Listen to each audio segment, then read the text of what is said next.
in the world. People that don't understand this country want to get here. They'll agree it's the best country in the world, but they don't know why. And I'll tell you why it's the best country in the world. First of all, because God's blessed it.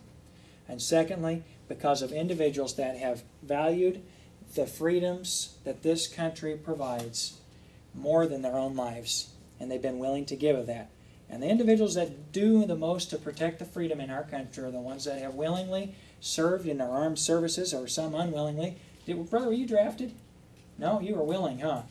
And I appreciate that. I honestly do. And let me just say this. I can't salute a person because I've never been in the armed services myself.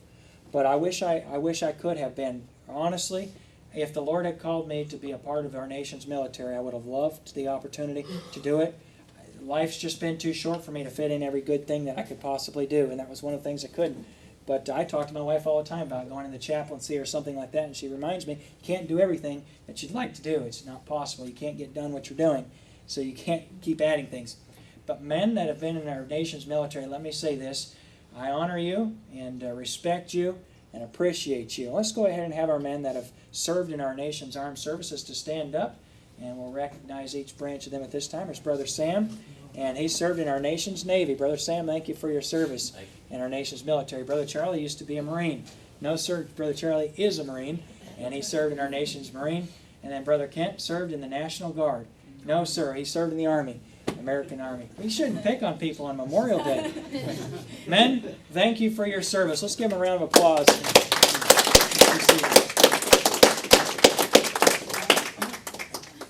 Could be as lighthearted as we want, but Memorial Day is not about people having a picnic and eating watermelon. Memorial Day is a time when we remember that the freedoms we enjoy came at a great sacrifice. And so if you know somebody that's a family member or a friend, it would be appropriate for you this weekend, especially tomorrow, to call them up and say, I just want to thank you.